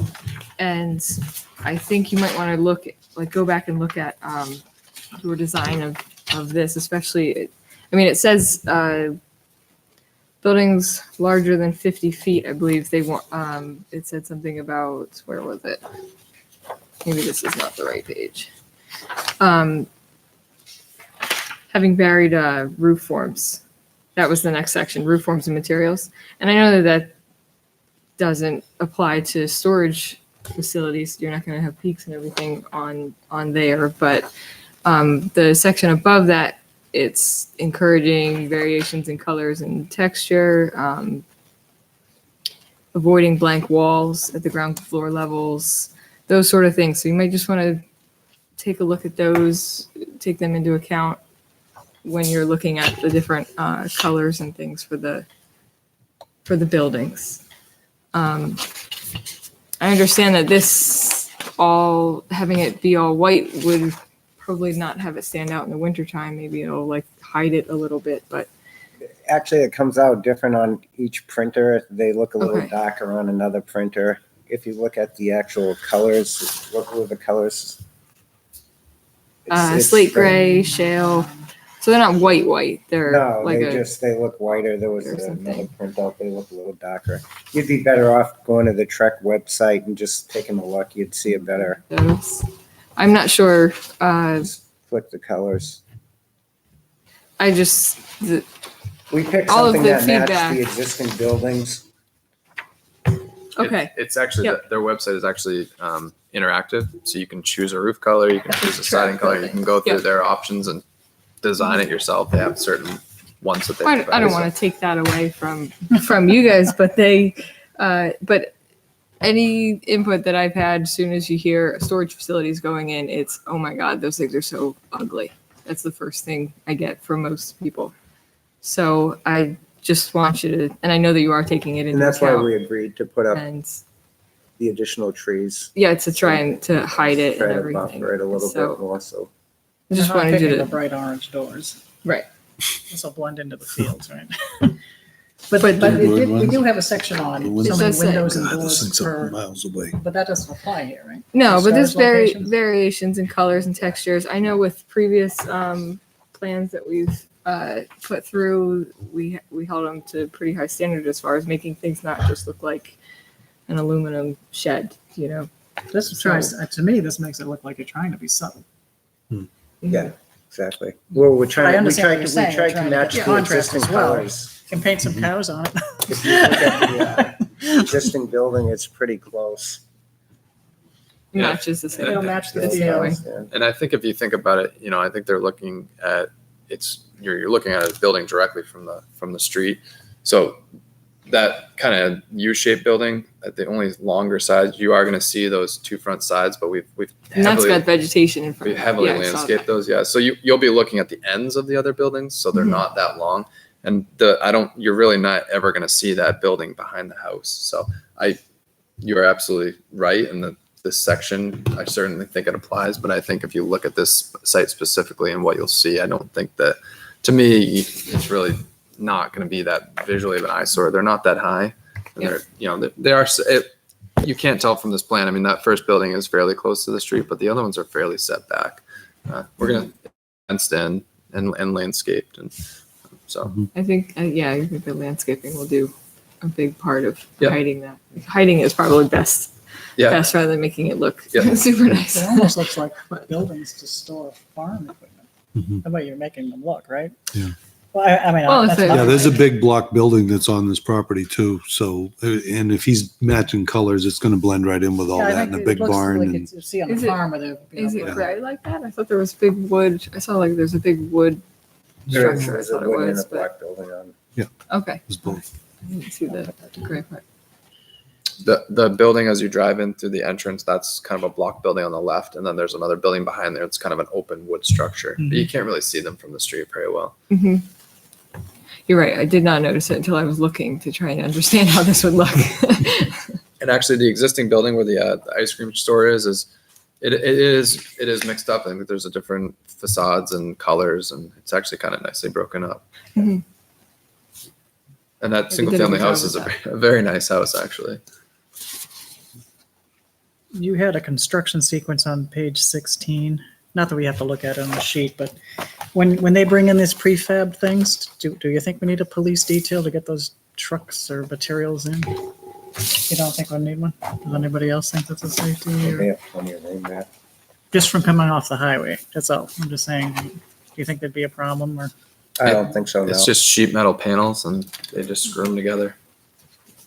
But the trucks pulling with the equipment, you think will not cause a problem on the Charles Bancroft Highway? So Dana operates a paving business. That's out of true, his you do. site.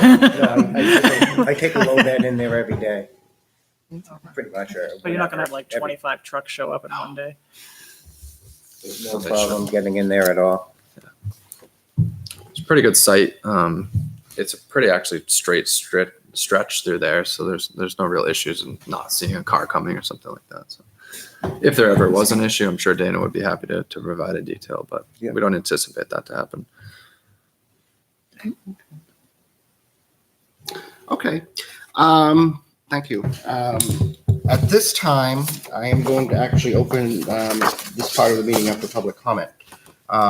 Is there any members of the public here this evening who would like to come forward and have any comments for the applicant or have any questions or concerns? Now's the time. So come forward if you were interested. Gentleman mentioned that he wanted to mention something from the fire. Are you from the fire department? I Is am that from the fire department. okay? And because you did not get anything from me from the Litchfield Fire Department yet, I'm here to give you the 5 points that I have. Okay, so why don't we do this? Why don't we have you come forward, introduce yourself to the board, who you are, and give us Sure. the presentation or My name whatever. is Steve Dooley. I'm the part-time fire inspector and building inspector for Litchfield. And I have 5 items for you. Okay. We've already gone over 2 or 3 of them.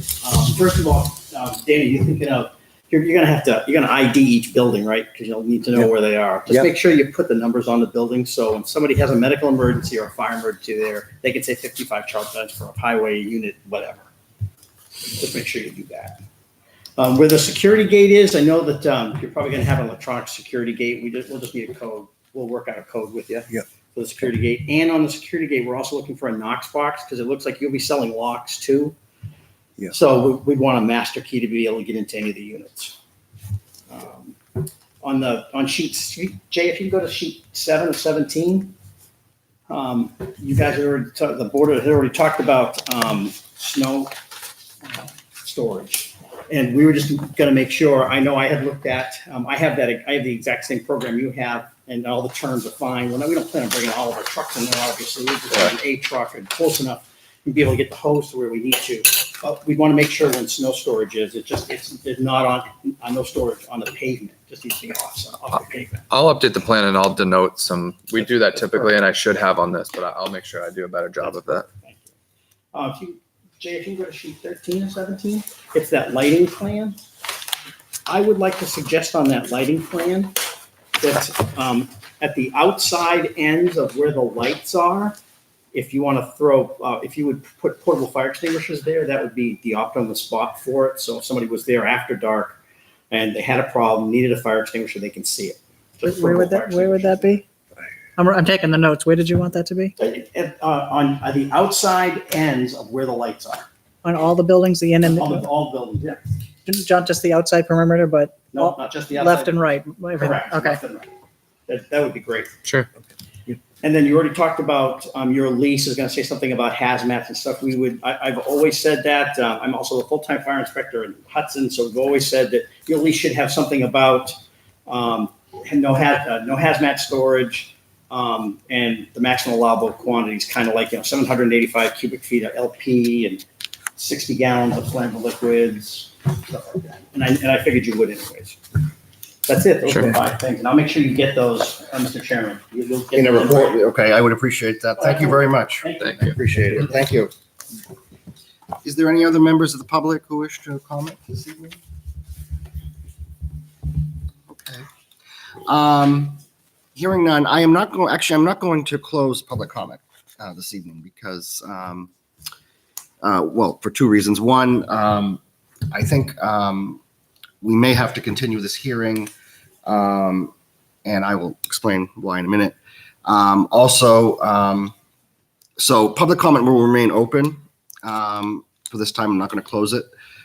So if the members of the public do have questions or whatever, if they still want to come in, that's fine. But it's going to remain open for now. Does the board have any more questions for the applicant? And I want to ask the board, having reviewed all of this tonight, there's a lot of stuff here, actually. Would the board be interested in doing a site walk of this property? We have done site walks in the past. They are useful. They can be useful, giving you more of a visual of what things look like. And maybe there are things, on the property that, sometimes, seeing it on a plan is different from seeing it in real life. But is that something that the board would be interested in doing, first of all? Yes. It can't hurt. All right, if we're gonna do that, we're gonna need to set a date to do it. So I guess With permission. with permission, right. And I think when the applicant actually signs the paperwork for the application site plan, I think there's something in there that allows the planning board to do that, actually, Oh, okay. to be able to go on at the site.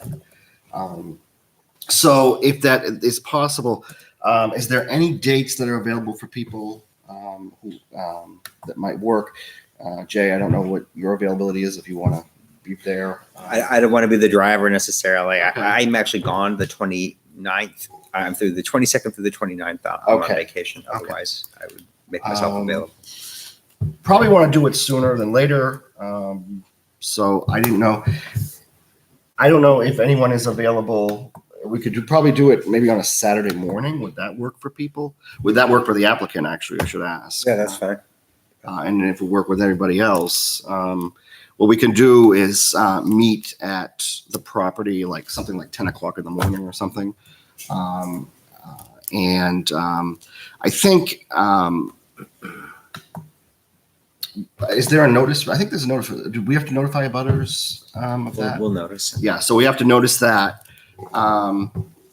And essentially, what we'll do is we will come to the property. If there is a quorum of the board, it's a meeting in a sense. So we may have someone take notes at there. We're not going to really comment on anything. We're just there to see and to look. And, I don't know if Luke Herron is available. Maybe we can ask him. I'll talk to Joan about that, see what's up with that. But anyway, I think it's a good thing for us as a board to do that, and an opportunity to actually see the site and to get a visual. So if that's okay with the applicant, we will do that. I think that will be helpful. Which Saturday? This Saturday? If this Saturday works for people, if it does, I mean, Is that enough time some to people it notice? doesn't. Is that even enough time to notice? You have to get the abutters notice first? Yes. We don't necessarily have to notify butters. We do have to get the notice out, though. Okay. So the 29th maybe to make sure we, Yeah, I mean, that's still it's before our next whatever meeting. It's easier. if For, that I mean, works. it can either be this Saturday or it could be next. If there's timing for having to get notice to the abutters, then we could do next Saturday if that works for people. The 29th? The 29th. I will be out of town on vacation. Okay, Sorry. that's all right. That's all right. So if that's okay with you, then the 29th at 10 o'clock. That's a Saturday. And we'll make arrangements to meet with you there, and we'll go from there. So you'll call me with the time? Yes. Okay. Yes, we will. So should we, I'll have Joan make the arrangements, and I'm sorry, go ahead. I was just gonna say, do we need to request a continuance? Well, you're anticipating me. No, the other thing too. Yeah, so I think what has to happen is I think there are some things that I think need to be addressed on the plan that haven't been addressed. For example, the parking issue. We're not going to vote tonight on waivers, only because I would like to see, number one, Luke Herron's report. He's the engineer. He would have to do his report. And the next time you come back, I assume he'll have it ready. And we can go over that. And if he is here, he might have some comments for you. So I think that's important. If you're still, well, yeah, I mean, if you're still interested in meeting with the Conservation Commission, maybe you can reach out to Joan. I believe she's the chair now, of the Conservation Commission, and let them know. They usually meet on the first Thursday of the month here in Town Hall at 7 o'clock. Which is July 4th. Which is July 4th, yes. But if you want to even, shoot, an email to her anyway and say, hey, listen, what do you think of this and stuff? She's pretty good about, giving you her opinion. And I can just, I don't know if I don't want to put them on the spot, but it is potential that we would consider including them in an invite in a site walk if they wanted to do that. Oh, absolutely. No, I would, that's what I was gonna say next. Okay. Just- All right. So if you'd like to invite the commission to join us on the site walk, Sure. we'd Absolutely. be happy to accommodate them. Okay, great. So yeah, I'll reach out to Joan. I think we can accommodate that. Thank you. So once we get that squared away, then we have the site walk. Then, so what I would like to see for next time, I think, as to the parking waiver information, I think Jay has mentioned this in his review, that they should be noted on the plan to indicate the total number of self-storage units. We'd like to see that on the plan. And to the total number of units within each building would be helpful. And I think it's note 11 on sheet 1 of 17, to amend that to specify the total number of spaces under the required under the site plan regulations, and the total to be provided, including the spaces proposed in front of each unit. We'd also like to see amended to, the plan should be amended to delineate the parking spaces to be provided in front of each unit, and that they be amended to provide a note or detail indicating the typical dimensions of the unit. It gives some specificity to your plan, and a little bit more teeth to it, I think. Okay. Also, your lighting plan should be noted and how that's going to work.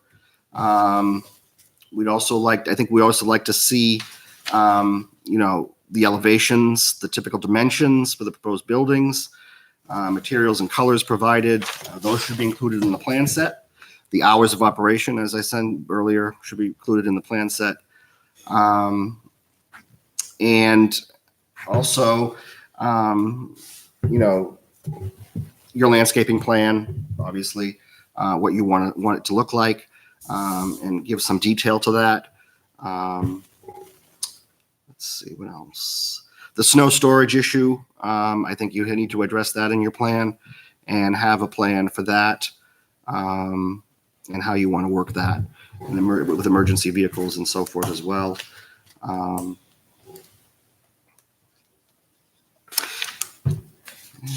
I think,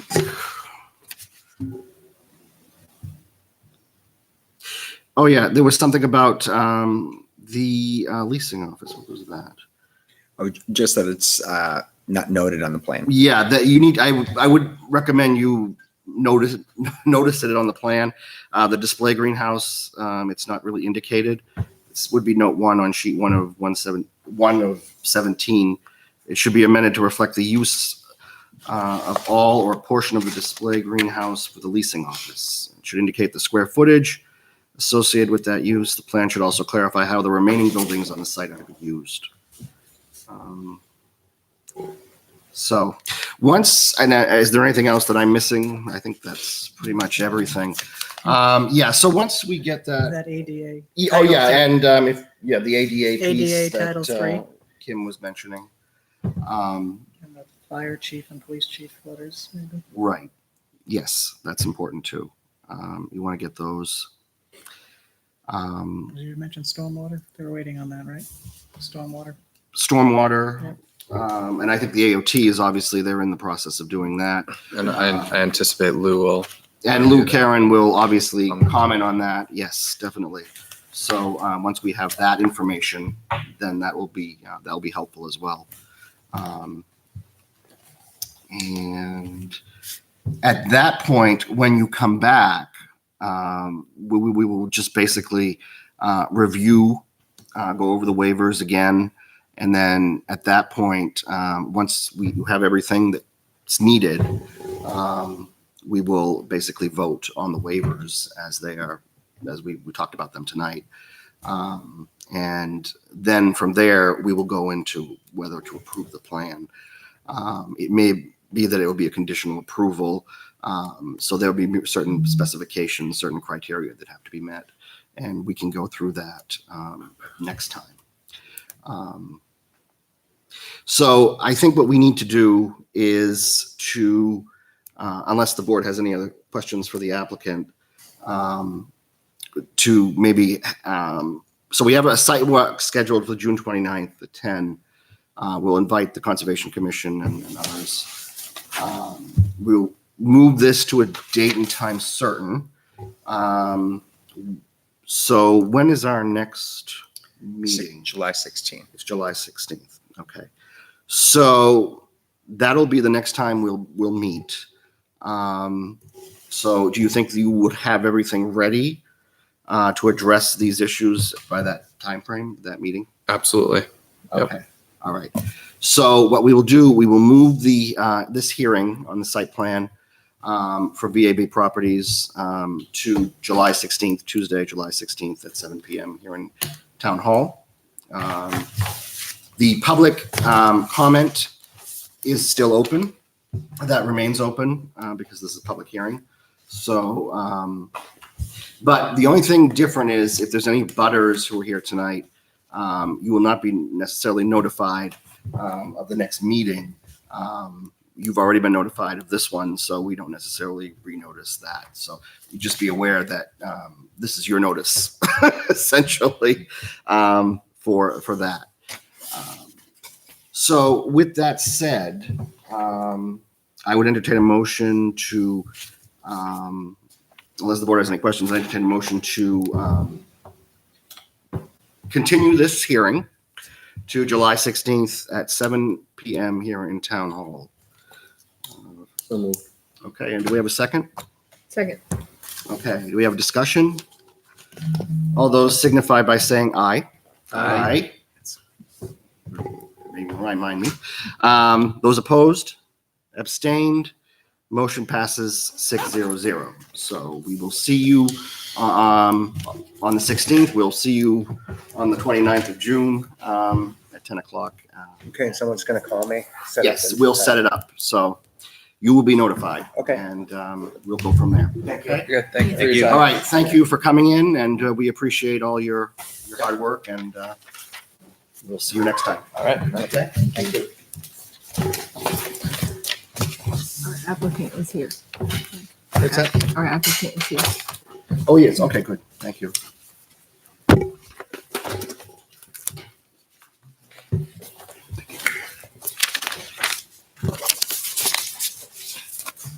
Okay. Next item is, my understanding is the applicant is here for planning board? Yeah. Who would that, would that be you? Okay. Why don't you come on up and have a seat at the front and introduce yourself to the board. Good evening. My apologies for being late. My name is Curtis Sampson from 12 Garden Drive here in Litchfield. Well, welcome. Can you tell us a little bit about yourself? Sure. I'm not sure exactly what you want, but I'm 38 years old, family of 5, 3 young kids, all in the school system here, 8, 6, and 5. I work for the commuter rail out of Boston. I've been working with them for 6 years now in the mechanical department. I'm with the scouting program here in town as a den leader here. And we've been in town since I think 2016. I guess that's really kind of about me. Okay. So it says here in your application you want to be more involved in the community. Yeah, so growing up in a small town kind of like this, when I was a kid, I was involved with the volunteer fire department. I was an EMT. I played in the school sports. I worked with the selectmen on different projects, and so just being back here in town, I like the small town, community feeling. I like being part of that. And I think being able to be active in the town is something that being a good citizen. So, Okay, great. And what drew you to the planning board particularly? to be honest with you, I drive by the town hall almost every day. I saw that there was a sign up there, and I said, place to start. Sure. Okay, great. Does anyone have any questions for Curtis? Character witness over here. Well, our kids go to school together, so Oh, okay. his daughter's I mean, great. I'm an Eagle Yeah. Scout, I'm Freemason. I really involved with the community. Okay. So. Nice. Yes, we are looking for members. We meet here Tuesday, the first and third Tuesday of the month at 7:00. Do you think you would be able to get that commitment? And Yeah, I know. Unfortunately, I missed the first meeting, and then obviously I was late today. I'll be honest, my railroad job, we're 24/7 there, and that comes first and foremost for me. I try and make it, to my kids' sporting events and stuff like that, but I do try and when I commit to something that's full time, I really try and be there when I can. So if this is something that you guys are gonna be willing to take me on, then I would put that in my agenda and make that a commitment for my month. Sure. Yeah, I mean, you don't have to attend every single meeting. We're not asking that. Sure. But we do, we ask that, you at least commit. Yep. Because it can be a commitment. Especially if we need members, if someone's not here, usually, or we need someone to fill a position or whatever. That's always important.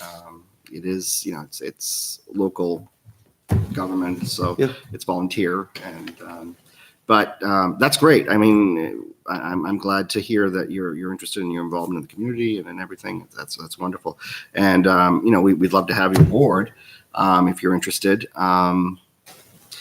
Usually, what happens is that once we meet with you, this is sort of the interview process.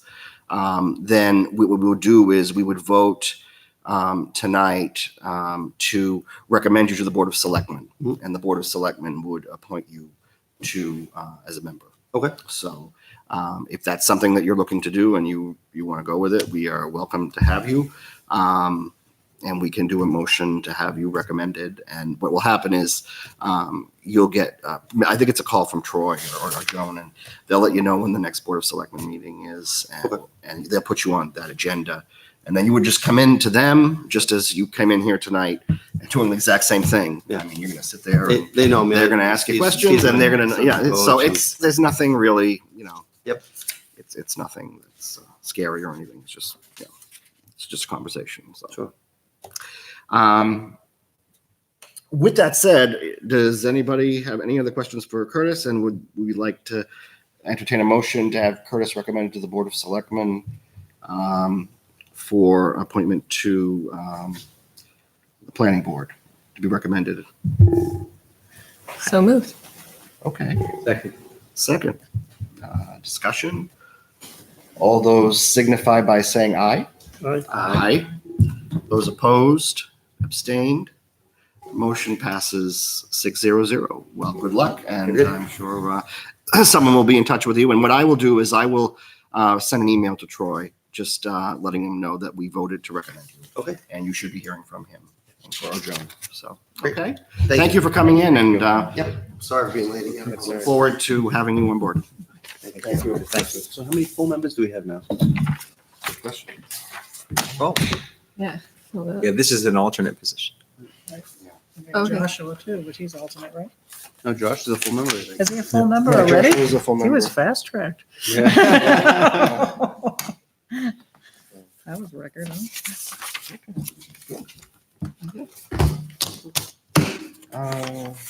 Where's my agenda here? Oh, sorry. Bad. Escrow account funds for Edwards Auto Repair, 518 Charles Bancroft Highway. This was approved on 4/2/2009.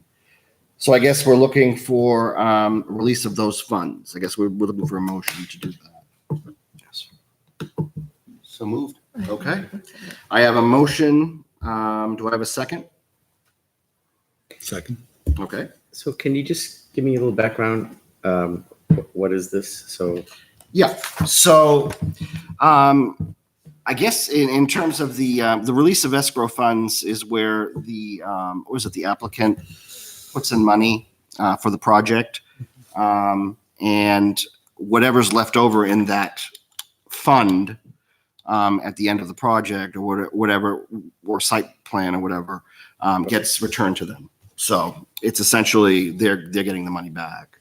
And so it's- because I guess we talked about this earlier, the amount of that's put in, is that set by some town regulation? How do you determine the amount that goes into escrow? It sounds like there was $10,000. Yeah, For this applicant. for this For application. this applicant, right? Yeah. So For this one, it would have been less. I don't have the exact amount, but it would have been less. Okay. But at this point, the project's done. All the reviews have been completed. So there are no additional charges against their escrow account. And I think this project was a little bit more, it wasn't as more, For business. it was almost like it was already an existing property, so there wasn't a lot that had to be done. Whereas this project, as you see, it was a little bit more involved, and they had a lot more things to do. So because it's new, so I think it varies on, A brief history on that. Fran Smith operated a garage there for years. When I was growing up in the town, it was one of like 3 of them that everybody used to go to who lived in town. When he passed away, there was another business there for a while, and then there was really nothing there for a while. And I think this guy did a bunch of renovations to bring it up to code and whatnot. So, but it's always been a garage. So And is it usually a lot of money that's returned, or I mean, I have no idea if depends. they're releasing $150 or $10,000. yeah. And that money goes into some escrow account that the town holds on to, Yes. Yes. because they may have to pay certain fees. Yeah, what happened? It's mainly to cover review fees. So they Okay. pay the escrow up front, and then as charges come in, Okay. they're billed against the escrow account, and that's so that the town doesn't have to basically go after the applicant and send Yeah. them bills and get in payment. So this way, there's an escrow account established, and then once the project is done and there's no need to charge against it, then it gets released. Any remaining funds get released back to the applicant. I mean, I'm just wondering how much we're actually returning in a typical case, because we're obviously asking people to set aside money that it's ultimately going to be returned to them, but they tie up money that they could maybe use for something else. I don't have the answer to that now, but I'm sure we could Okay. look back through our records and find out what's kind of been typical. We know how much is being returned in this case? I don't have the exact figure. Yeah, I don't know. Joan Joan isn't would here. know. Yeah, Joan- Joan's usually the one who He's handles usually it. the one that. I will say though, that, I mean, it varies considerably. We had an application that actually was before the board for 11 months. So that was going to be, probably the escrow was actually probably drained on that. So you're going to see a lot of variation, but we could Yeah. do a report on that. No, that's fine. I'm just curious. Okay. Yeah, it's, I guess it depends on what the project is. Okay. The town won't release it until it's been approved for final in operation. Okay. So, I believe there's still a motion on the Well, floor. Tony was first, right? Tony was first. Right, you made the first Right. motion. So I would need a second to release of the funds. You did. I need a second. Do I have we had discussion. Does anyone else have discussion? All those signify by saying aye. Aye. Those opposed, abstained. Motion carries 6-0-0. Election of clerk for planning board. This position is sort of, it's been part of the tradition of the planning board, I guess. I mean, I think I had this position when Mike was chair. I can't remember. Even Tom Young, I think I was elected the clerk. Clerk of the works. I mean, it's basically you're the sort of the minute person or the record keeper. We already have a record keeper, so this is really a position that it's really a name only. There's not a lot to it. We tape our minutes. We have someone do that. Joan does that normally, or we have it done. And obviously, we're watching on TV. But this position, basically, if we're interested in basically appointing someone to be, because we have a chair, we have a vice chair, we've normally had a clerk and a clerk of the works. So if that's usually the clerk of the works, I know in Massachusetts it's probably a little different. I know that there, the clerk of the works usually at the meetings. If you go to a planning board or something, they'll basically announce who the applicant is and introduce what the plan is and stuff. And they make the announcements. That's what the clerk of the work does in Massachusetts. I don't think there's really any heavy lifting in this respect here. But if there's anyone who's interested in becoming the clerk, is there any interest in anyone becoming a clerk? It's really a backup when Joan's not here. It's very rare. I think it's been twice in 1 year. That's true. And if Joan isn't here, isn't because there, obviously you have to do the Kim minutes. is doing the minutes tonight. So technically, if she were, the clerk, then that would be And Joan will watch the recording, right. but I'm just taking motion, I'm taking the motion sounds. As I said, it's And writing way more than I should. Although I do think as clerk, you can affirm what is the official record of the board, Right. if that were to be Right, necessary at any exactly. point. So there is definitely a reason for it. So, any interest? Yeah, I'm interested. Okay, Tony. Tony is interested in being appointed clerk for the planning board. Does this have to go to the board of selectmen? No. No. Well, this is because we're doing it as officers. We got it. Okay. Yeah. So, so Tony, anybody else interested? All right. I have Tony Turecki interested in being appointed the clerk of works for the planning board. Do I have a motion? So moved. Do I have a second? Second. Second. Discussion. All those signify by saying aye. Aye. Those opposed, abstained. Aye. Okay. Motion passes 5-0-1. Okay, great. Congratulations. Thank you. Hopefully you won't have to work too much. Committee reports. Is there any reports from any committees? Kim, do you have anything from NRPC or? The meeting is tomorrow night Okay. in the new facility. Very nice. Heritage Commission, we made the changes the lawyer wanted. There was only 2 very minor tweaks. That was approved by the Heritage Commission. So we have bylaws. Okay, great. The Conservation Commission met this month, the first Thursday of the month at 7. I was at that meeting. The Lower Merrimack Local Advisory Committee is meeting at the Nashua Public Library, 7 p.m. on June 24th.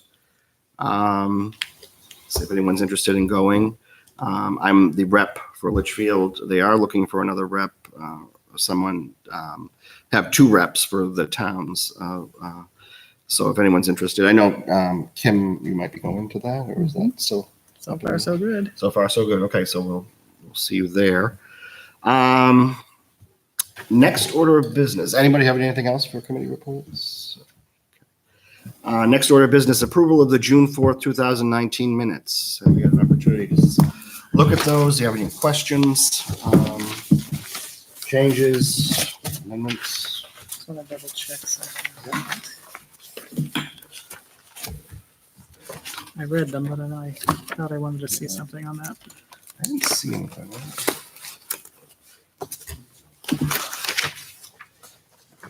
Yeah, we talked about signs and stuff. I want to make sure that was in there. Remember we read with different electronic signs. I just want to make sure it was in there so I can get a skim on it.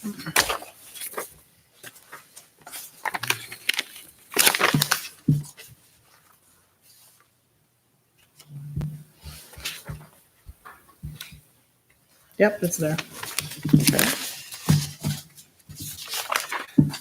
All right, if there's no questions about the minutes, I'll entertain a motion to approve those minutes. I'll make a motion to approve the minutes. Okay, of Hold on, June 4th. June 4th, 2019. 2019. I have a motion. Do I have a second? Second. Okay, I have Who, discussion. who was that? Kate? Yeah, both of us. Pick one. Motion and a second. Discussion. All those signify by saying aye. Aye. Those opposed, abstained. Motion passes 6-0-0. Any other business? Jay, is there any other business that you'd like to bring up? No. Okay. Does anybody on the board have any other business? Kim? Do we need another NRPC member? Would anybody We be do. interested in that? We do need another. Another commissioner? Another commissioner? Yes. Or do you want to put that on the agenda for next time? Sure, we can do that. Doesn't have to be a planning board member. That's always nice, but it doesn't have to be. It doesn't have to be. Okay. Okay. Well, if anyone's interested and Those are like to cool. know more about it, I guess you can reach out to Jay or Kim and let them know. And that meets quarterly, so that would be in Nashua at the NRPC office in Nashua. Okay. I have nothing else on the agenda unless anyone has anything. So at this time, it's 9:00. I would entertain a motion to adjourn. So moved. Do I have a second? Second. Discussion? All those signify by saying aye. Aye. Those opposed, abstained, motion passes 6-0-0. Thank you for joining us this evening, and happy 4th. Good night.